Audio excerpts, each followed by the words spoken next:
Hello, Pod Smashers of the Internet, and welcome to another episode of... Chaos Pod Smash. where gaming goes to grab a beer. We're your hosts, Penguin and Termite. I am Termite. And I am Penguin, and I have been watching the Final Fantasy VII Origin trailer, probably on repeat by Not the time 7. you guys listen There's to no this. 7 in that. Please Goodness don't. gracious, Do where's not. my brain tonight? Yeah. The lights are on, the cameras are rolling, and we have none of those things because we're an audio podcast, and all of the thoughts go out of my brain. We're watching the Final Fantasy Origin trailer, and have been jokingly saying chaos for the entire evening. So that's why, literally, I did not mean to say 80-bit chaos, and yet it came out anyways. Oh, man. In case you didn't know, we are a weekly video game podcast smashing together ideas that you care about with video games, or in this case, chaos. That's right. Tonight we aren't talking about chaos. We are continuing, we're bringing back, at least for one round, we're bringing back our video game lit series because Penguin realized that he left one major literary element out when we did it last time. We did episodes on plot, theme, and character, but we did not do an episode on setting. We've been doing a lot of episodes recently on various like level designs and physics and stuff like that. We did one on water, we did one on gravity, and that made me realize that, yeah, we should probably talk about setting as a literary device and how video games employ it to tell stories. So that's what we're doing tonight. It's in honor of my birthday, which is this week. So we're going to be talking about all of that, but we are where gaming goes to grab a beer. So we're going to start by talking about what beers we're drinking as I pour mine into this glass. Nice. So what are you drinking tonight? I am actually drinking a bourbon because I ran out of beer and didn't really have a chance. You'll understand why when I get to my favorite things, to go out and get a beer that I want to enjoy. So I am drinking Four Roses Small Batch Kentucky straight bourbon whiskey crafted from 4 select bourbons. And I was going to try to find which ones they were on the interwebs. If you've ever wanted proof that mingling bourbons is an art unto itself, you'll find it in this perfectly balanced small batch bourbon. 4 original bourbon recipes have been expertly selected by our master distiller at the peak of maturation to create this very mellow and perfectly balanced bourbon. You can enjoy it best straight up on the rocks or simply with a splash of your favorite mixer. 90 proof, 40% alcohol, and I am drinking it over ice. So on the rocks, one big giant ice cube from my mold that I have. So yeah, that's pretty much it. This is an amazingly smooth, awesome bourbon that you would never expect because of the price point, how amazing it is. The 4 bourbons that they mix are all made by them. So it's not like they took 4 different bourbons you can buy on the shelf and poured them together and rebranded it. It's actually made by them. 4 different bourbons, 4 different recipes. It's pretty sweet. So nice. There you go. Awesome. I grabbed this beer before my vacation, and I grabbed it last weekend during my getaway with my wife, and I got it from the, oh gosh, I don't even know what it's called anymore. Is it the Fredericksburg Brew Exchange? Is that the thing? That sounds right. What it's called? Yeah. Okay, yeah. So I didn't even know that place existed until I was out downtown with my wife visiting or getting away for a weekend when my family visited. And this is yet another Slightly Mighty moment where I have told you about this place a million times, but you didn't really care or think about it. Apparently it didn't register until it was relevant to me. So I went, we were literally staying right next to it at the Marriott. So I wanted to grab beer from there. So I grabbed one that caught my eye. And it's very much up my alley, but not a sour, which is what I've been leaning towards this summer. Instead, it is a Doppelbock lager called Nowhere Lullaby from a brewery called Blue Jacket. Yeah, they make good stuff. Oh, it's real good. They're in DC, out of DC, right? Yeah. Yeah. Yep, exactly. So it doesn't have a explanation on the can here, though the can is beautiful. It's like a matte cover with like what looks like a forest. Like a hazy forest, which is one of my like favorite landscapes, one of my favorite settings, you might say. But I did find the same description that attracted me to it in the first place when I bought it. I found that on Untapped, and it says, "Our homage to the classic strong Bock lagers of Germany is brewed with 4 malts plus a gentle addition of laurel and Tettnang hops. This beer has been slowly fermented for 4 weeks, then lagered for an additional 6 weeks. Robust and round, Nowhere Lullaby exudes notes of dark toasted bread, fig, toffee, and Tootsie Rolls." Dang. So it's very malty, very, very not bitter, but It's that strong kind of dark flavor you expect from an 8.5% ABV beer. Dang, but yeah. it's very good. Yeah, very almost like rich, like with sort of a rich, almost caramelly taste to it, but without the sweet, just that kind of buttery soft. That's pretty sweet. Mouthfeel. Yeah, it's really good. I like it. So I have 2 left actually. If you want to come drink it sometime, we need to record in person. I know we need. It needs to happen. I've got 2 beers ready to go. That's true. That were given to us that we need to split. To plus Blue Jacket. Our birthdays are both coming up soon, and so like I think we need to make a trip to Blue Jacket at some point. Maybe hit Aslan on the way back. Like it needs to happen. The beer I almost got an Aslan as well. There was Aslan at the Brew Exchange, and I almost got that as well. So. Yeah, they usually have some pretty good Aslan beers there, but their brewery has like everything, so you have to go up there. But Blue Jacket is really close to Nats Park, Washington Nationals. So it's pretty cool. We need to get up there. It'd be fun. Yeah. Yep. All right, cool. So that is the beer we're drinking tonight. And so anything you wanted to talk about? I can talk a little bit about my vacation, I guess. Well, I did want to highlight one small thing that's going on right now. We are in the middle of E3 2021, and Nintendo hasn't dropped yet. But when you hear this, it will be the Monday after everything is done. So later tonight, we will be doing a news show, as we always do, over at twitch.tv/80bitpodsmash. So please go find us. Nintendo is the last bastion of E3 we have not covered yet because it hasn't gone live yet. Yeah, but if you want to hear our thoughts so far, then go to our twitch.tv and there should be a replay of our most recent one if the other Nintendo one hasn't aired yet. But nevertheless, otherwise you can find it on YouTube. It will be dated 6/14. June 14th. So that's our like mid E3. The only conference that hasn't been shown yet was Nintendo. So and we'll be talking about that live tonight. Our fresh thoughts because it's happened Tuesday. So go do that. Go check us out tonight. Go to twitch.tv/80bitpodsmash. Subscribe to us so you know when we go live 8 p.m. Eastern, where we will dive into what Nintendo has offered. And I know you listening now are chomping at the bit to be excited about what Nintendo offered last Tuesday. And we're almost a week late, but we're kind of not because you can get us on Twitch. So just like E3 is happening right now, we're right in the middle of it. We're less late than we would if we were just covering the news in our episodes, which is why we do a news show. So exactly. If you're sitting here being like, I haven't heard the news from Penguin and Termite in so long, they stopped covering it in their show. Go check out our Twitch channel where we cover the news weekly. If somehow you missed that, that is where we cover the news now. We do it. And it's fun. It's a good time. So come play with us. So awesome. Yeah. So I went to Virginia Beach this week for a much needed vacation with my family. Yeah. It was actually kind of, all things considered, it was kind of a poorly timed vacation. If I had planned it, if I had chosen the date, I probably wouldn't have not chosen to do it during E3. Much less. Way to throw your wife under the bus. It wasn't my wife who planned it either. Because then I probably would have had some say as to when we booked it. No, this was a event planned by my father-in-law and his wife, and they picked the date, they picked the place, they picked the beach that we went to.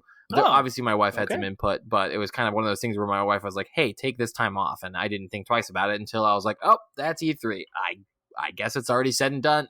So it's fine. It was fine, but it was still a good time. It was just kind of funny because, and the reason I wanted to bring it up for our banter, because it will probably show up again in my favorite things. But the reason I wanted to bring it up in my banter is because it was so surreal trying to watch E3 while also trying to literally juggle my in-laws, my child, beach vacation, and all the complications that come with that. It was nuts. I had my laptop with me, so I was able to watch stuff. There was Wi-Fi in the beach house. It was fine. But I missed a lot of E3 because I was sitting there being like, like it was during the Summer Games Fest show, the very first one. I told my wife I was planning to watch it, and yet she chose to she was like, I need to go get groceries. And I'm like, okay. And she's like, you need to watch the kid while I'm getting groceries. And I'm like, I'm watching this show. So I was chasing that little rascal around while like trying to balance my laptop. I had Bluetooth headphones in, which was maybe the only redeeming part of it. But she got home from the grocery store though just in time for me to watch the Elden Ring trailer. It was literally like she walked in the door. Jeff Keighley was having his whole spiel about being like, I finally got this thing. I was like, I know Elden Ring's coming. She comes in, I was like, take the kid, and I like ran up and watched it in a closet, hiding from everybody. And this, folks, is what covering video games news looks like with children and a 9 to 5 and a family life and another job. It's a lot. And I know both of our works have been pretty crazy recently. You had to say the least. You had a 2-week absence while working, and then I know followed by a week where I was working second shift and from starting at 4 to 10 p.m. every single night last week. Yep. In addition to, because I'm a manager, I also have responsibilities during the day. So when I say, I'm working second shift, I don't really start at 4 p.m. I start at 10 a.m. because I got meetings to cover and things to do, responsibilities that I just can't let go, with that. So I ended up working like 4 12-hour days in a row. Yeah, I've been the 2 weeks. Yeah, multiple weekends in a row now. I've been working on upgrades to my teams that have been basically my entire weekends, and even leading right up to my vacation, I was working like till 1 o'clock every night trying to get this stuff done with my team before going on vacation. And they did upgrades over the weekend, so it was like a vacation bordered by crazy work. I probably got more crazy work going into this week, and hopefully not next weekend, but possibly next weekend as well. So we've been very busy. So we do apologize again if I know this is a little bit in delay, but from all that stuff happening, but we have missed a couple of our normally scheduled live stuff. But it's a priority for us to make sure that we still have episodes in the bank that we can throw out when we have life responsibilities. That's a perfect topic for banter, is that we stood up our Twitch stuff in the middle of the pandemic when we had a lot of extra free time on our hands, and we wanted to create new ways to share information with our audience. And so we knew that the twitch.tv/8-bit-podsmash stuff kind of new and on the surface. If anything has to get on the chopping block for us when our lives get too nuts, the first thing to go is Twitch. Yeah. And so it's an unfortunate consequence, but we are always here on the podcast. It's our core content. It's everything we've done. Right. Despite all that busyness, we haven't missed an episode of the podcast. Yep. Not a single episode has been missed on a Monday for almost 4 years running. There was one time when you forgot to upload it the night before, and so it came up at like 8 o'clock, but it was still Monday. Still the same day. Still within the 24-hour period. Yep. Yeah. We have never missed a Monday. That's why I said very specifically Monday. Yes, our shows go live at midnight. There was that one time I missed a midnight because I've forgotten, as you mentioned. So it always goes live on Monday, 4 years running. We'll always have a show. We'll always have a podcast here for you. So make sure you subscribe to us. Get us on your platform of choice. And it's reliable. Our schedule doesn't change on Twitch. We are always going to do 8 p.m. on Monday and Wednesday, Monday being our news show, Wednesday being our gameplay live streams. But if we have to cancel, we will let everyone know in advance on our social media networks, which you can find on 80bitpodsmash.com, Facebook, Instagram, Twitter. We don't really report things on Reddit. Reddit's more of a thread-based forum exchange kind of communication medium for our community. And we also have a Discord that the link is in all of our show notes, which never miss. So you can always go to our Discord channel as well and ask us questions. That was a quick plug for our our little transition. But that's a great banter topic. Just letting us know. I also apologize for work getting in the way and having to cancel our news show and our gameplay live stream. I owe Penguin many Wednesday nights because of my trips and stuff. Well, we missed Wednesday night entirely last week, didn't we? That's what I'm saying. Like, that was one of my Wednesdays that I owed you, and I still couldn't even meet that because I was stuck at work. So I just intend to continue streaming every Wednesday in June. There's 3 more Wednesdays. I'm just going to hit them all, and we'll see what happens. I've got a lot of cool content coming. I just ordered Marvel's Avengers on GameFly. It was $13. The hype from E3 when they showed off Wakanda finally made me pull the trigger. So I'm looking to play with our friend of the show, Gamer Time. He has done a stream with us playing Fall Guys last summer. So I'm looking to jump in with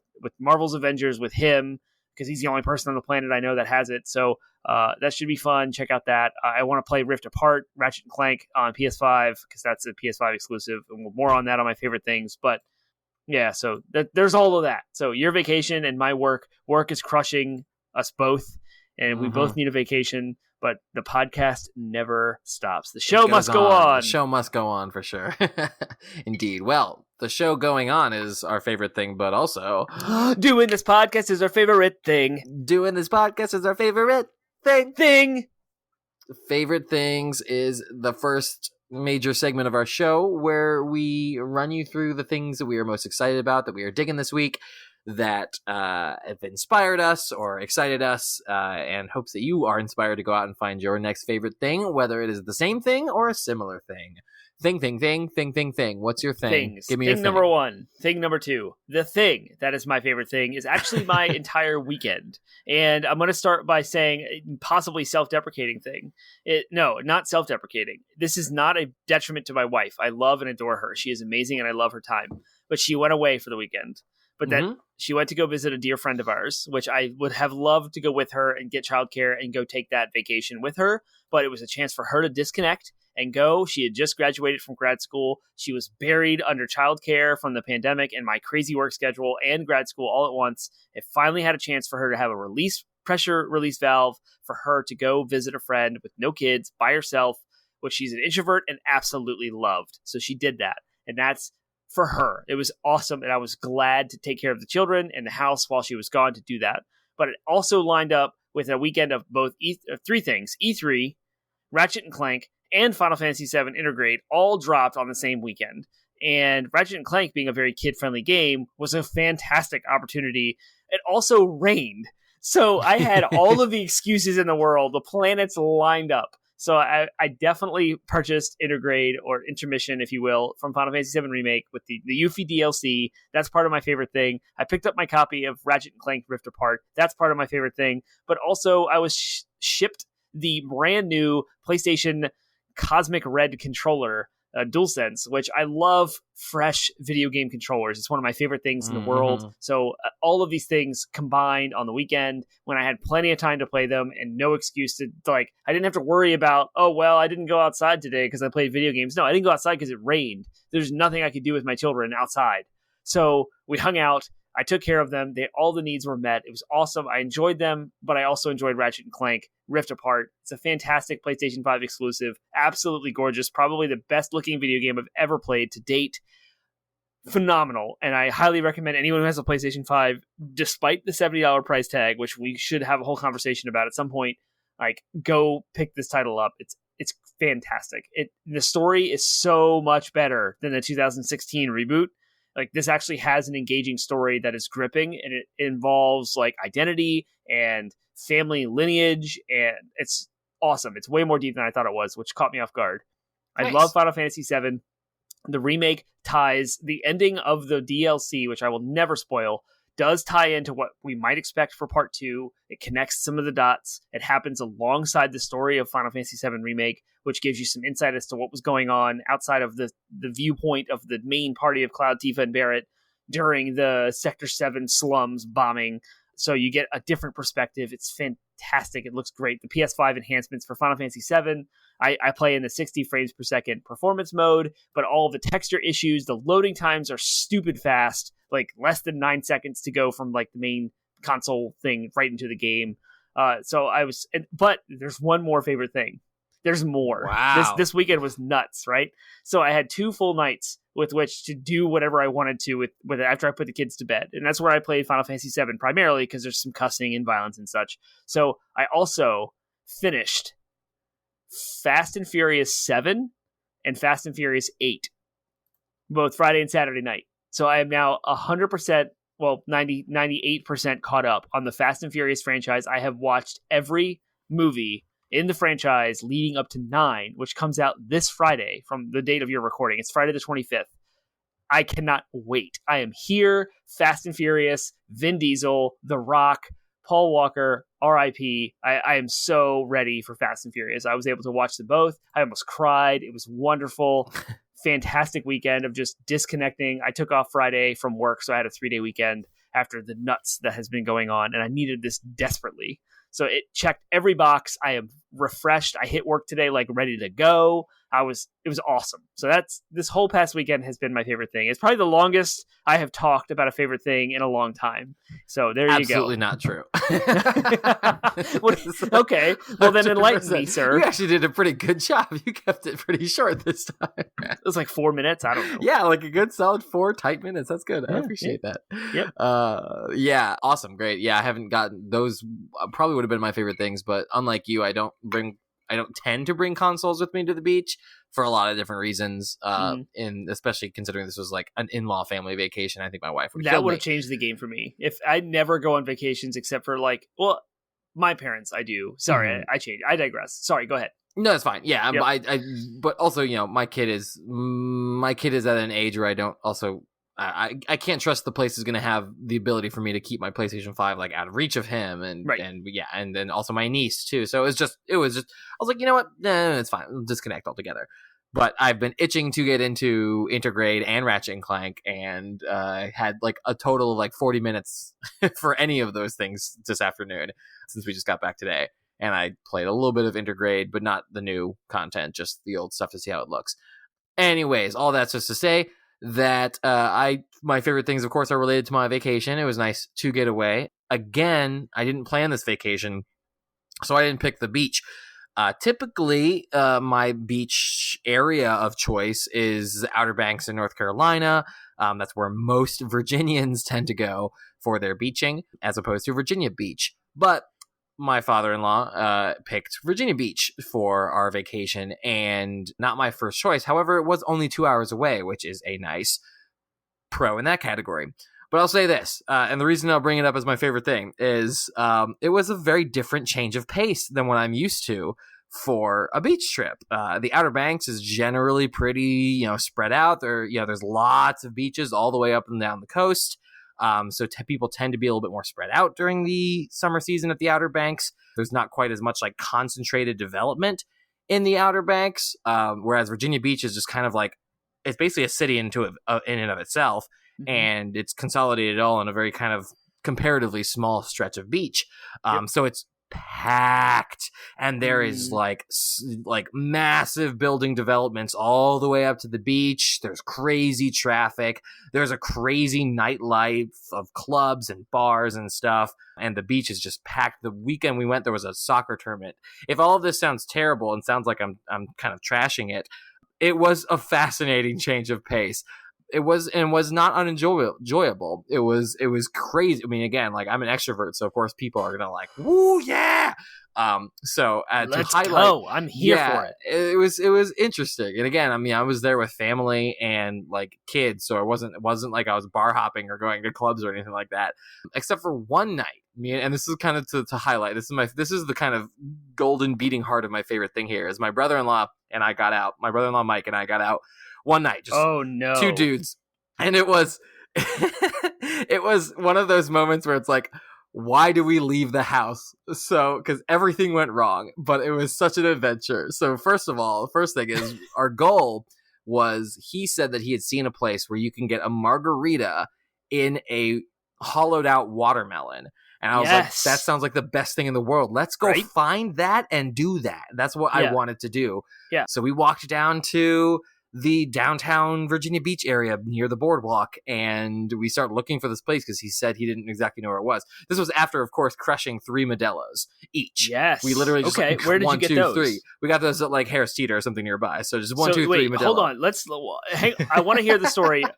What? You went to Harris Teeter you left the house where your family was staying. We'd gone previously to Harris Teeter. So we had those in the fridge. The Modelo's were in the beach house. The Modelo's were in the beach house. Okay, all right. You made it sound like you were like parking lot drinking. No. We pulled them from the fridge. 1, 2, 3 Modelo's. Then literally like chugging them each. Yes. Okay. That's a fantastic pregame. I love it. To the downtown area, and we went searching for, so we're getting there just about when it's kicking in, and we're having a good time. And there's so many people. We're both like, we're people watching. We're pretty sure we walked by a dude who was smoking something. I'll say that. Nice. It didn't smell like marijuana, so that led us to let our imaginations run wild. The way we tell the story, he was smoking meth. Okay. And we find this place, and we get kind of like walked up to we see this kind of like place that looks like a outdoor kind of bar situation, and we're like, oh, maybe this is a place where we can do that. We saw they had like fruit and stuff out too, so we're like, oh, totally, this might be the place. We get walked up to by a guy, and there's people around us. It's loud, it's confusing. We get walked up to this guy, and he's totally wearing a chain. He's totally a smooth talking guy. He comes over and he's like, what you guys want? And we're like, we want a drink, an alcoholic beverage in a fruit, and could you do a margarita inside of a watermelon? He said, I can't do that, but I can do a pina colada in a pineapple. We're like, that sounds great. That sounds just as good, if not better. Uh-oh. The long story short, we paid $20 for this pineapple, 2 straws and everything. It was totally a cute little date thing. It's okay. One drink, $20. One drink, $20. Okay. We Yep. split between the two of us. Yeah. And we're drinking it, and I'm like, this doesn't taste like it has alcohol in it. And I start looking, I see there's totally no tequila or vodka or rum on the shelves whatsoever. I'm like, maybe they have it underneath the bar. What's going on here? But, I was like, giving the benefit of the doubt. Maybe they have it like under the bar, trying to keep it low key or something. Then some lady walks up, some other lady, completely independent of us, walks up and asks one of the bartenders there, like, hey, do you guys serve alcohol here? And they're like, no. So this guy totally convinced us. To be fair, we never asked if it was an alcoholic pina colada. Where are you? We got scammed. Basically, this guy totally knew that we were coming in there for an alcoholic beverage and totally just played us into thinking that he could make us an alcoholic beverage. We paid $20 was there for it. A lot of underage people here? What was this place? It's Virginia Beach. It was just Virginia Beach. There was like a big soccer tournament. Anyway, so like from there on, like we left there, totally realizing we'd been scammed and kind of laughing about it. We walked into what was probably the scariest bathroom I've ever been in. A homeless man inside this bathroom, like basically yelled to himself, put some water on it, mother ever. We're like, walk out of the bathroom as quickly as possible. We find our way to the club area where there are bouncers who are wearing bulletproof vests. And we're like, well, there was a shooting at Virginia Beach. Right, yeah. So we're like, it is time to go home. So we make our way home with our... What? So you had 3 Modelas at home. You went to a place, got scammed out of a drink, out of a pineapple, paid $20 for it, went to a homeless bathroom, and then went back. You didn't even try to redeem this. No, we tried. Those efforts were us trying. So, yes, it was an adventure. It was wild. Makes for a great story. Totally a me and Michael thing. Just like, we should have just stayed home with our wives tonight. Played game night. It was really funny though. Man, you guys needed some Termite. I'm just saying. Total change of pace. Yeah. No, Michael would have killed you if you pushed that night any further. Is what it boiled down to. So yeah, it was fun. I mean, even though it was like, it sounds like a miserable time, it's totally one of those things where you're like, it was ridiculous. It was just a series of unfortunate events that, as taken as a whole, was pretty awesome. So my favorite thing in general is just Virginia Beach. You keep doing you. You be you. If you guys need to know what the name of this place was so that nobody that's listening to this show that's above the age of 21 ever knows. They deserve to get scammed. If I got scammed, they deserve to as well. Wow. So way to look out for your audience. No. They can either be smarter than me or they can be scammed. Misery loves company, right? Hey, listen. It was a delicious fruit smoothie. Yeah, I'm sure. So anyways, if you want to change of pace, if you're bored of the normal beach trip, Outer Banks style beach trip, please, by all means, check out Virginia Beach. It's a great place. Quite the different experience that I've ever had at Virginia Beach. Usually there's orange crushes involved, and there's some fun on the boardwalk, and you go back. But okay. All right. Yeah, it was fun. Cool. Well, that's favorite things. Which leads us to our final segment for our main topic, which is DLC. Downloadable content. Because our names are Dan. That's it. And we want to give you DLC. Because it's a pun. Like game add-ons that cost money, except this is free. Yep. And it's usually a tangent to the content that you're playing. Totally fun. Or listening to. Little discussion. And this one kind of is. It is. It's a spin-off of the main topic. Nice. We're going to play a little game, though, so I want you to come up with a, video game character. Yeah, video game character. Yet another. Another one. Video game character. Okay, hold on. Just give me... Sure. Give me some time. I had to cut out, 3 minutes from the last time. I did. I took some time. You know what I mean? Some time. I got to do what I got to do, because otherwise you end up with Metal Gear Solid all the time, and you complain about it. So you can either take the 3 minutes and cut it, or... it's up to you. It is up to you. I want to grab this character, but I don't know his last name. So let me Google that real quick. Okay, I got him. Cool. Awesome. All right. So the game here is I am going to come up with a setting from a literary work of art, from some literary work of art. Okay. And you're going to you've come up with a video game character, so we're going to mash those two together. We don't know what each other is thinking or prepared ahead of time. and we're going to then talk about what that game would look like with that character having traveled their way into the setting that I'm going to say. So, what is your character? And then I'll say the setting. You will have a lot of fun with this character because you know a lot more about him than me. But he is the protagonist of Resident Evil 8. His name is Ethan Winters. Ethan Winters, all right. This is great. This is fun because Ethan Winters has found himself in the world of Oceania in the book 1984. I don't even know what that is. Big Brother is watching. You didn't read 1984? No. What is that? Like it's a book? Yes, you don't know 1984? Okay, well, I'll explain it to you. 1984 takes place in basically like a dystopian world where it's a constant surveillance state where the whole Big Brother is watching you. That's where that comes from. Is Big Brother is watching you.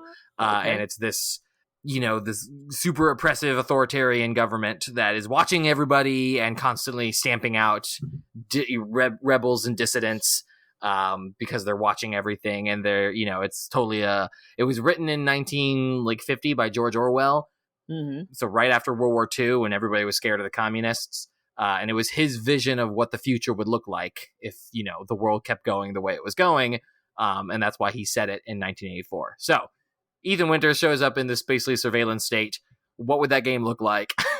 Well, I think we just described BioShock. I think so too, right? Yeah, basically. That's basically it. Fish out of water, doesn't know how he got there, what he's doing, but has to stumble his way through a dystopian world. Shoot his way through a dystopian world. I think so where too. He looks into genetically altering chemicals that he can inject into himself, and that's BioShock. That's the BioShock portion of it, but in this case we don't have those chemicals. That's true. He just has to shoot his way through this oppressive authoritarian government. So it's sort of like a weird mix, probably like a weird mix between BioShock and Wolfenstein. It's kind of and if I'd have picked like Banjo-Kazooie, that would have been much more hilarious because there'd be a much bigger juxtaposition there. But Ethan Winters kind of. But it's funny because it's like what we're describing here. This video game is basically what I think everyone kind of wanted from 1980, or at least what I wanted as a high schooler reading 1984. That's what I wanted the plot to basically be. I wanted the main character to shoot his way through his problems because that's what action movies had taught me was the solution to, oppressive authoritarian governments. That's kind of the spoilers for a, 50-year-old book. That's kind of the twist, is that doesn't happen. In fact, he just becomes he eventually gets apprehended and turned into a mindless drone of the system once again. It's really, really, really depressing. But I'm sitting there being like, you're a freedom fighter. Become a freedom fighter. Shoot your way through your problems. Bring down this evil regime. Revolution. That doesn't happen. That doesn't happen in the book. So this is the redemption of that. Ethan Winters comes in and saves the world from the government of Oceania. Okay. Well, there you go. That's Ethan it. Winters. Apparently he gets his hand severed a lot in the game. He does. A bit of meme. And they actually kind of explain it, but I won't give that little bit away. It's a bit of a twist, a little bit of a spoiler there if I do. But I would say there's sort of an interesting explanation for why his hands get severed frequently and magically repaired frequently. Yeah. So, it's kind of like the Cyberpunk with the laying on the side on the bed, first person perspective, how backwards. It's so many memes were made. Well, at one point he literally gets his hand cut off with part of his shirt because he has a long sleeve shirt. Or jacket or something. And when he attaches his hand, you can actually see the piece of the shirt reattaches as well. And you're like, what? Okay. Kind of I can't wait to play this. It's great. You should, Bob. Yeah. All right, cool. All right, so, yes, that leads us to our main topic. DLC's over. So, we are talking about the idea of setting tonight as not just talking about level design, not from a sort of a technical standpoint, but from a narrative standpoint. And setting, that's because setting is sort of one of the core elements of literature, of storytelling. And the goal of this series that we had, where we did plot, theme, and character, was to try to demonstrate that video games are a literary medium, or can be a literary medium, and may possibly be studied as literature in the future. So, in that regard, we're going to take this time to talk about and analyze how setting is employed as a narrative element in video games and whether or not it is successful. So to do that, we have to start with what is setting and how does it differ from the other literary elements that we've talked about So, yeah, do you want to start there? You want to start? Yeah, so settings are when you go into options and you can change from performance mode to resolution mode, right? Wrong. Wrong. Wrong. No, we are So talking about... like plot, like theme, like characters, setting is the environment and the time frame with which a story takes place. And so that's a video game story takes place in the world of the Mushroom Kingdom. Like the Mushroom Kingdom is a setting for Mario. And that's what setting is. It's where everything happens. It's pretty simple compared to some of the definitions of the other one, but it's literally the time and place in which the story takes place. It is it actually kind of includes some of the other things we talked about. Not only does it include the level design, but we had a whole episode about lore. Lore would be a part of the setting. It would be the history of this world, of this environment. But yeah, it's the world in which the story takes place. It's very, very important. In fact, I would venture to guess that most of the time when people are trying to describe a story, a book, a movie, a television show, they usually start with the setting. They say, oh, it takes place in, Nazi Germany in 1945. Immediately, you kind of have an idea as to what the story is about or what it entails or the tone of the story. All that's conveyed in the setting. And usually it's what we start with. Oh, it takes place in a fantasy world. Oh, it takes place in a sci-fi world. Oh, it takes place in a hybrid of those two where, people have magical swords and they fight crabs. I just described Stormlight Archive. You think about, like, a lot of people love to bash on gameplay reveals and announcements because they don't show gameplay. They give you a thematic trailer, but that thematic trailer is going to give you the setting. Right, it's conveying. And you go all the way back to, like, The Order 1886 on the PlayStation 4. You knew it was going to be in a medieval, like, I don't know, Renaissance time frame werewolf type game. Fast forward to Starfield, we just got at E3 last week, and it's going to take place in some futuristic, but kind of realistic space, thing. Like, you have a feel for where the game is going to be set, and you have a feel for the theme that the setting is going to convey. Exactly. Yep. And how it differs from the other literary elements of plot, theme, and character. It is, it's just sort of it's the backdrop. In a lot of ways, the setting can be really powerful and tell a story in and of itself. Again, through things like the history and the lore of the setting. But again, ideally, theme, character, and plot are going to take the forefront. Plot, of course, is the big boy. It's the story itself. It's the sequence of events. Characters, obviously, you're invested in them. They're the ones that you're, rooting for or rooting against. So they're going to take the forefront. And then theme is the thing you're going to take away from the story. Setting is so that setting kind of seems like, again, the fact that we left it, hundreds of, almost 100 episodes later, we're talking about setting is because it is kind of sometimes overlooked, but it's just, again, so wildly important that I'm kind of kicking myself for having not included it in the first place, because it really is the backbone of the story. A story wouldn't take place if it had nowhere to take place. So, even the simplest story, a girl was walking alone in the woods and got, came across a big bad wolf. Like, boom, right there in that sentence is character, plot, and setting. Walking alone in the woods. The woods is the setting. So, cool, awesome. Well, so there's a bunch of different kind of types of common settings, commonly seen settings, or settings that have, that fall under different categories. We were pulling a lot of this from the Wikipedia article on setting, narrative setting, so we'll link off to that. But we'll kind of talk through some of these overarching types and different video games that employ them. So common ones are we'll kind of go through a little bit of a list here, and then we can talk about ones that stand out. Alternate history, that would be games like Wolfenstein, where it's clearly not the actual history we've been through, but it's meant to kind of be an alternate history to our world. Dystopia is a common setting. Fantasy is a common setting. Sci-fi, you may think of this as like, oh, these just sound like genres that you're describing. Well, that's not coincidental because genres often are named after their settings. Right. Mythical settings, futuristic settings, imaginary settings, fictional location settings, fictional universe settings, fictional crossover settings. That would be Smash Brothers. Simulated realities, parallel universes, utopias, so the opposite of dystopias, and virtual reality. Those are just kind of some that I'm seeing on the list here. So we can talk about any of those you want to talk about and different types of games that take place in them. I was going to think about the different types of settings that we see that are kind of tropey, and that's like there's always a water setting, there's always a snow setting, there's always a cityscape setting, a fire setting. It's like lava and volcanoes. Like every video game has those types of combination of settings, or like those iconic levels that we see across different games, but that's a little bit different, I guess, in approaching how we're looking at this. I assume you're talking about how Skyrim is set in the world of what Elder Scrolls is. Skyrim's an area, right? Oblivion, I don't even know because I'm not as familiar with Elder Scrolls. It's a fantasy world. It's set in the world of oh my good, Tamriel. That's what it is. That's it.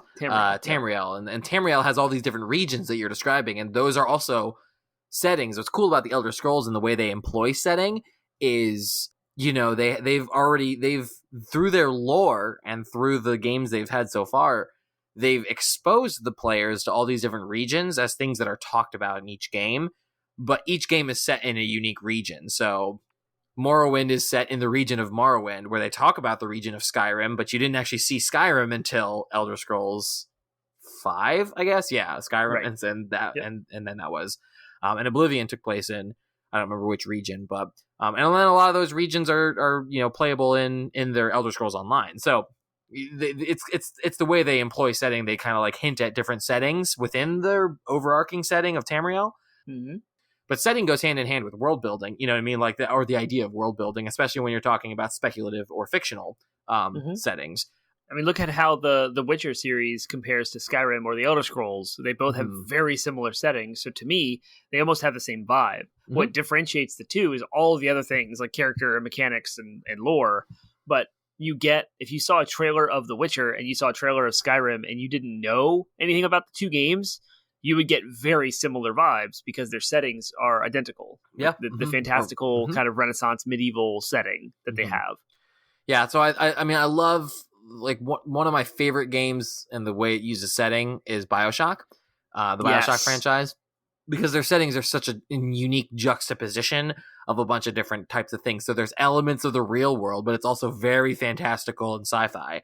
But they also employ very specific time, historical time frames in their setting. So even though it's like the game is clearly set in some kind of parallel alternate reality to ours, but it still takes place in the same kind of time with the same similar kind of history, and that's reflected in the time frames they choose to then set the stories.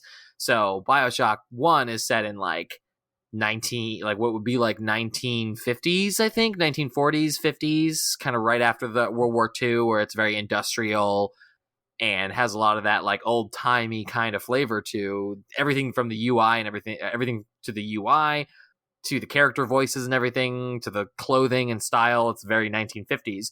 And then BioShock Infinite takes it even further and does like turn of the century, 1900s, like World Fair, turn of the century, United States Americana, and then puts it in the sky. And BioShock took that BioShock 1 took that 1940s, 50s era and put it under the ocean. Like they take these very, very identifiable time frames and from our world, and then go, boom, now they're in like a weird sci-fi setting, which is really, really ends for some really compelling and really interesting storytelling, because they've created such a strong world from the get-go. Mm-hmm. And I think that's, again, whenever I talk about setting in video games, like, and that's why I say with the new BioShock coming out, BioShock 4, setting is going to be the most important thing. It's going to be the single most important thing that will either make or break the game, because BioShock has been the pinnacle of setting so far, in my opinion. And then you look at, like, I want to highlight the Final Fantasy series, because they have setting as the first and forefront. Of course, it's fantasy, but you look at Final Fantasy VII in the remake that's out now. You have this like steampunk kind of vibe, like futuristic technology, but yet still archaic in a modern world, yet still has the outskirts of the world that are very medieval and very Renaissance-y, but have magic and things going on. It's magic and technology hand in hand. It's sort of magitech, magipunk. And that is a common thread through all of the Final Fantasy games, even though they're all very different stories with different characters. The setting is very similar. It all is just a different flavor. If you look at Final Fantasy VIII, Final Fantasy IX and 10, even the original like Final Fantasy VI and Final Fantasy 1, they're all like, Final Fantasy 1 draws from these crystals. Of course, it's very fantasy and very environmental in how they tell the story, but the setting still has elements that are in all of Final Fantasy, and it's kind of the common thread. If I believe we did a not a genre deep dive, what do we call the everything franchises everything, on yeah. Final Fantasy, and that's the common thread across all the Final Fantasy games is this setting, Right. and what that brings to the table as far as that juxtaposition of modern technology mixed with an archaic magic, and how magic usually fuels the technology, and what that means, and the implications of humanity and society and culture that is in these games across different towns and cities. And ultimately goes into like the final boss and what the story means, and the main character's struggles and the character arcs. It all is so interwoven. Right. It's and genius. It's wonderful. And what makes Final Fantasy kind of unique is it's not just one setting. It's not just like one world, right? Where this is the same thing. They're unique, self-contained, but very similar settings. Like it's very similar vibes throughout the settings. Yeah. Mm-hmm. I wanted to, before we move on to our next question, I wanted to take a moment to kind of talk about the terms utopia and dystopia, because I think most people know what we mean by mythical. Most people know what we mean by fantasy and sci-fi. But utopia and dystopia are commonly thrown out there when talking about settings, and I wanted to talk about their actual meanings. So I'll talk about utopia first because it's a little bit easier. So utopia is this idea that it's sort of like this sort of idyllic paradise society where human beings all get along, work together, collaborate, and succeed together without any internal conflict. The best example of like a utopian setting, that still tells a compelling story, is actually Star Trek. So the Federation is presented as this utopia. They have solved world hunger through technology, and they no longer have any kind of economy because everyone's needs are constantly met within the Federation of Planets.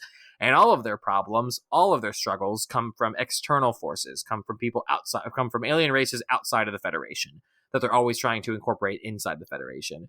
So that's kind of an example of a utopia. Dystopia is kind of the opposite of that, where it is some kind of maybe on the outside it looks like a utopia, but it's sort of meant to be like, here's all the problems with that. Here's where there's actually oppression, and here's where there's actually, so it's usually some kind of like the world is being, the world has been enslaved and oppressed by a minority that are then presenting themselves as this perfect society. So think like Hunger Games. There's an entire dystopian fiction in like young adult, but it's this idea that like, the world is under control in the same way that it is in a utopia, but it's under control because there's oppression that's controlled chaos. So think of even 1984 was an example of a dystopian. And it seems like dystopian societies always come out of post-apocalyptic. You see those two terms like merged together, and it's like the giant reset button by like a meteor or a giant earthquake, or like Fallout is a dystopian. Yeah, exactly. Fallout is totally dystopia because of bombs going off, nuclear bombs that went off, and like society has been reset. So like what comes out of the ashes, of course, is a dystopian society where the powerful quickly gain power and oppress the rest, and advantage and gouging. You look at the Outer Worlds; it's another example of Borderlands is even an example of dystopia. And again, I bring it up because like between the two of them, you see dystopian settings way more frequently than you do utopian settings in video games, and that's because again, it's always with video games you always have this sort of power fantasy, rags to riches stories. You want to tell these stories of a character who's a total BA who comes in and kicks butt. It's hard to do that with a utopian world, right? As opposed to a dystopian, you can come usually and be like, when a utopian society is presented to you, it's a veil, and there's something that's going on behind the scenes. It's secretly dystopian, right? Right. Exactly. I'm trying to think of. I think I'm not that familiar with the game, so please correct me if I'm wrong, Mass Effect fans out there.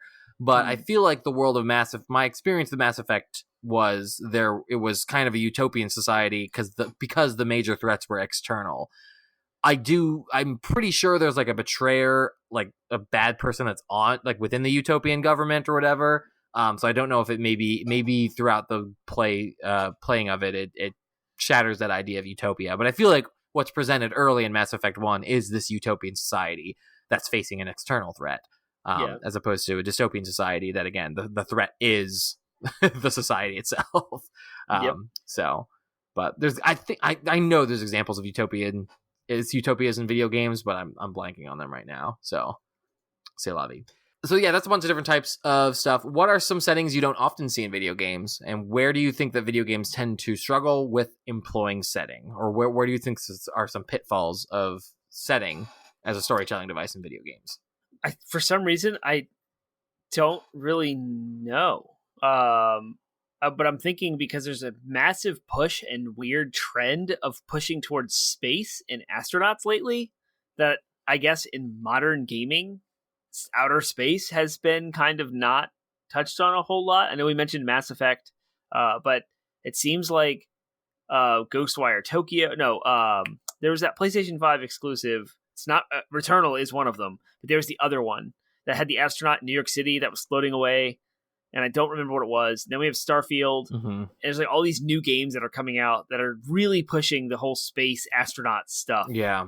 And yes, space is very much sci-fi related, and so sci-fi is always done. And there's a million games out there. I mean, Outer Worlds we just talked about, like I said, Mass Effect that deal and dabble in space. EVE Online.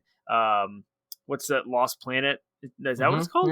Yep. Is it Lost Planet? The one that was so. a failed launch and they rebuilt it from like everything. And it's been like promoted. Yeah. So I mean, there are space games. So StarCraft, like maybe it's not underutilized, but I feel like for some reason there's this new push to do more realistic kind of astronaut type games in space that are like space stations versus like planet exploration. I don't really know because think of like No Man's Sky too. Yeah, no, I mean No Man's Sky. That was what I was thinking. You're right. Of, yeah. You're right though that like I think that's the biggest pitfall with setting in video games is they get really samey after a while. Yes. Like, and I feel like that's where we are space with the fantasy games. stuff. There's your military games. There's your fantasy, your knights and soldiers and wizards. Like it all gets kind of samey after a while. And though there may be like unique twists on each one, oh gosh, it gets so samey after a while. Yeah. There's even the sort of cartoon mascot, video game stories. Yep. Those tend to be a little bit more character driven, but they all often have very similar settings. Yeah. Like Ratchet and Clank and Jak and Daxter have very similar settings when you think about them. And they're sci-fi, like interplanetary exploration. Yep, exactly. Space. Yep. And then think of like even like Mario and Sonic have again similarly cartoon fantasy mushroom kingdomy worlds. You know what I mean? Like they may have their own unique visual representations, but it's basically the same setting. Yep. And that's just I think that's a big problem is like I think that's inherent to the storytelling. Like that's the inherent to the storytelling of video games because a lot of video games use violence as a gameplay mechanic, and that tends to lend itself to a certain amount. Like if you have to have guns, there's only so many different ways you can include guns in the setting, like justify guns in the setting. Sci-fi, sci-fi or military, like alternate reality. Modern day military, you know what I mean? Like and you can do twists and tweaks and a little bit of genre blending and bending to do that. But ultimately at the end of the day, like there's only a certain amount of combinations that get the same result. That's why I think you tend to see a little bit more interesting settings with games that don't have violence. So like Journey, for example, even though it's just a desert, it's got its own style. There's a blizzard mountain, and there's that sort of like weird under desert, cavern thing. Yeah, exactly. So I think you tend to see like more interesting settings. In game, there's a game that was shown off at E3 actually that was what was it called 23 minutes or something like that, and it's literally all in a hotel, like a single hotel 12 room. 12 minutes, yeah. It's a single hotel. It's a single little hotel room that's like caught in a time loop. That's an amazing, totally innovative setting that has never been done in a video game before. How many times have you seen a game that literally takes place in one hotel room from a top-down isometric view? Like that's it may not be a great game, it may not be a great story, but it's a different kind of story that can be told because it's a unique setting. Mm-hmm. But again, there's so few and far between. Like when I was thinking about this episode and I was watching E3 and I was watching all the new games that were coming out, I was just like, oh my gosh, so many of these settings are so samey. Like I think Elden Ring looks cool, but its setting is nothing to shake a stick at. It's another sort of fantasy world, inspired partially by Norse mythology and partially by manga. The manga Berserks in particular. It's going to be great and I'm wonderful and I'm going to love it, but its setting is nothing new. So, yeah. Any other thoughts with pitfalls of setting You have to think of level design, I think, too. I think the developers have to also, setting is created by level design. They have to design the environments. They have to design the setting. Part of it's writing, like history and lore and stuff like that. But the other part of it is game design, right? Level design and UI design. I would argue that setting is kind of independent from all of that. You can have a lore and a level design that is nothing but triangles and polygons with no paint or skin. Oh, yeah, touche. And the lore could take place in a certain period of time in a specific town or a specific planet or location or whatever. And the imagination fills in the gaps. Yeah, and like whether it's underwater or in outer space or in a volcano filled with lava, it's like you could almost apply the setting as an afterthought, as an aesthetic but you want like really good settings will marry the story and the lore versus the things that are just pasted on. And I can't really think of a bad example of a setting because usually it is interwoven. You're right. Like 90% of the time, it's like, where is this thing taking place? Where is the story going to happen? What time frame and what location? But at the same time, you could take any game and strip it of its like visuals and place it in a different environment.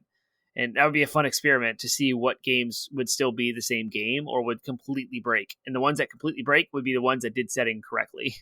But I do want to give a shout out to like what we haven't talked about yet, and that's real life. I love settings that are actual life. Microsoft Flight Simulator, for example, takes place in our world, like literally with weather updates. You can fly into a hurricane. It's awesome. Yeah. But then you look at like Last of Us Part 2, where it happens in Seattle, but it's post-apocalyptic, and so there's landmarks and landscape that match our real life. You can go out on the street and see it.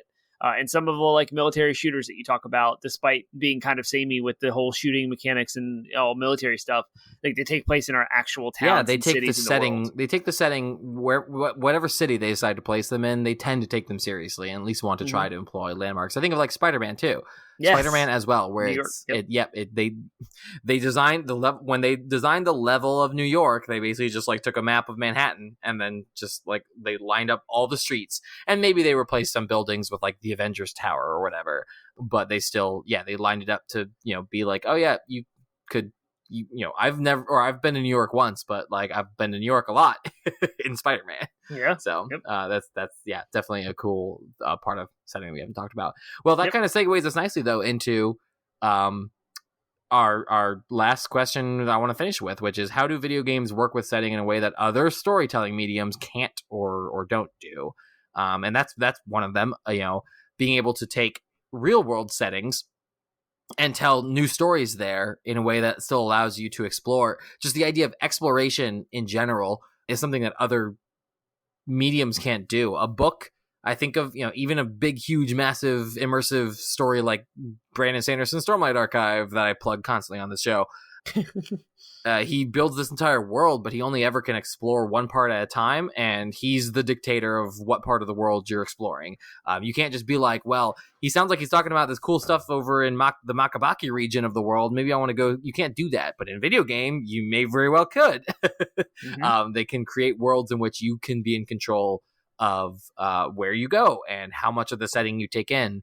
And a lot of that's the open world concept of video game storytelling. But even in some linear games, like Tomb Raider had all these little nooks and crannies, these little mini dungeons that all have their own little stories and lore and history that you could uncover, and you could do as many of them as you wanted to. Even though it was a pretty linear game, there was still some off the beaten path, and that all contributes to the setting. That all contributes to giving you the overall big picture of the story. But you can kind of take as much or as little of it as you want in a given playthrough and still get a full experience. It's exactly what I was going to say, is environmental storytelling. The aspect of playing video games is active. The player has agency, and they can do and look around wherever they want at any time. You can choose to zero in on a specific thing, but what's cool is the developers leveraging that. And when I think of environmental storytelling, I think of games like The Last of Us or Uncharted, which shout out to Naughty Dog for doing such a good job.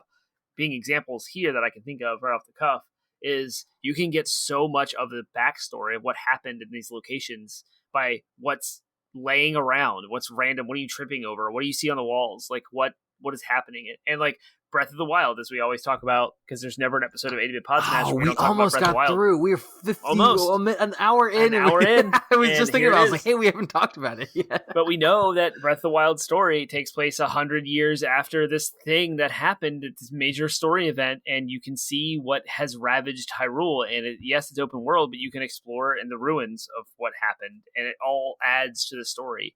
But it also gives you the gameplay mechanics of that open world exploration, how to interact with the map and the world, how to climb mountains and see giant viewpoints and scapes, like cityscapes of the cities that have been decimated or towns that are left, like what ruins you see. And so like all that built into the story, and having the ability as a gamer to choose what to look at, where to focus the camera. That is the unique aspect of video games when it comes to setting.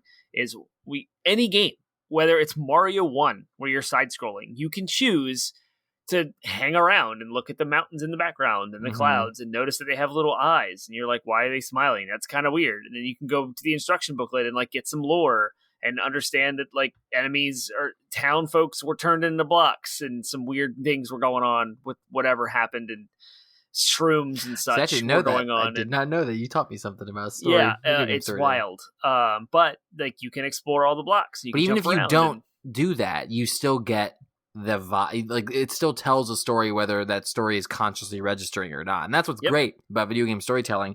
And that's why I was going to bring up From Software games, because they're the masters of this idea that you're talking about, this environmental storytelling that like whether you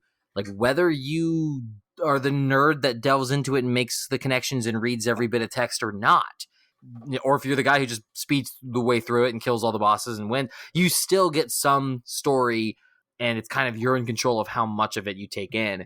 But even if you just fire up Demon Souls and play through it without reading any bit of text at all, you'll still get this vibe and story of like, oh, you're this lonely wanderer in a desolate world, and you are trying to fix that world, and that through violence, I guess. But like, you know what I mean? Like you still, and that's a testament to the power of setting as a storytelling medium, and in video games in particular as a medium to tell that story in, and setting as an element with which to tell that story. Is like From Software games are almost told entirely through lore and setting, and not so much through character, plot, and theme like we've seen before. So that's why I wanted to shout out that. I guess movies and books can do this too, but games just have a different level of communicating it. It's a way to build tension based on where you are. Like if you feel alone and you're isolated in some strange place. For some reason I thought of Halo. There's moments in the game where you're Master Chief, but you have Cortana with you, but you are completely alone, especially when you discover the Flood. You're on this planet, like maybe you crash there, or you are on a Halo ring and you're separated from everyone. There's this weird kind of mythology that's happening as you unfold and discover what the Covenant are and what enemy they're seeking, and that's the Flood. And as you discover these things, you realize, I got to get out of here, and you escape the Flood's like first entry in Halo 1. What a way to build tension than be like 3,000 stories deep into the ground of some isolated ring in the middle of space, completely separated from everyone else, and you are running for your life, trying to fight your way out of this thing to get somewhere out. It's like, get out. And yes, you can do that in a book. Yes, you can do that in a movie. But playing it, like being that character, there's just something different that kind of drives that point home, and that's all like setting. Oh, for sure. And I mean, like, video games I think are in many ways, I think the truest medium for setting based storytelling, just because of that, of everything we're talking about. Because like a book has to put text in front of you, so you either have to have a narrator dictating plot to you, or you have to have a character that you can be in the mind of when you're reading it. And movies can do a little bit better because they can show you a visual setting based story, but most movies still need to follow the point of view of a character, so they need to be character driven. I think that video games have the opportunity, and we see video games moving more and more towards sort of that movie based blockbuster form storytelling, and that's fine, that's great, that's working as well. But I think that's why I'm glad for companies like From Software that are still telling stories primarily through setting over narrative, over plot rather, and character. So I think that's great. I think that's working, and that's why I want to see more unique settings. That's why I roll my eyes when I see just another military based shooter, because I'm like, that's not a cool setting to me, because there's so much more that can be done. There's so many, the limit is the human imagination. And we're not, I should say, I don't feel that the video game industry is leveraging imagination strongly enough. And we've talked about that. We talked about it recently in our weather episode too. So anyways, we are basically at our limit. So I think that's where we'll stop. So that was my little penguin soapbox. I haven't been on one of those in a while. I want to see the human imagination on full display in video game form. So if you have thoughts along those lines, or if you think I'm crazy and the best stories are character-driven stories or plot-based stories, I think those are fantastic and great as well. We did 2 whole episodes on this. And we did a 4th one on theme. Yep. So we want to hear what your thoughts are on setting. Do you think that setting is an important storytelling element for video games, or do you think it's not as important as some of those other ones? Do you think this entire series is ridiculous and we should stop here? I want to hear those thoughts. We want to and need to hear those thoughts and more. So please, Termite, once again, where can the good pod smashers of the internet share those thoughts with us? You can go to 80bitpodsmash.com, 80bitpodsmash.com. That's our landing website with links to all of our podcast platforms, Spotify, iHeartRadio, Stitcher, Google Play, Apple Podcasts, wherever we are. If we're not somewhere you want us to be, let us know, and we'll place ourselves there. You have a link to our RSS feed. You can place that into any third-party app. We also have links to our social media outlets, Facebook, Instagram, Twitter, and Reddit. You can start a thread on Reddit. You can tweet at us. You can email us at our email account, our Gmail account, 80bitpodsmash@gmail.com. So there's so many ways you can contact us. There's a Discord. The server link is in all of our show notes for this show. You can click on that, and it's free. Open invite to anyone. Anyone can join. Jump in, talk to our folks, get to know us, get to know our community, and you can also find us on the last platform, which is twitch.tv/80bitpodsmash, where we go live every Monday and Wednesday evenings for a new show on Mondays and a gameplay live stream on Wednesday. Don't forget, tonight, 8 p.m., we will be talking about Nintendo's E3 presentation, their direct that they had today, that you will discover in a few hours if you're listening to this in the morning, or that will have happened when you listen to this. So make sure you follow us along on any of those platforms to keep up with our comings and goings, where we're going to be, and interact with us. Give us your thoughts, comments, questions, concerns, and ideas, and our feedbacks and your ratings and your reviews. It would be great for our exposure on the interwebs and to grow our great community to have more content for you folks. Awesome. All right. So speaking of content, next week we will be talking about death in video games. So I'll leave it at that. I'll leave it up to your imagination as to what we mean by death in video games. So Congress Bad Fur Day. There was a character named Death. Was the typical we're talking about him. That's it. The entire episode about skeleton with a scythe. Yes, we're talking about just the Grim Reaper from Conker's Bad Fur Day specifically next week. No, we're talking about more than that. So we'll see you then. See you next week.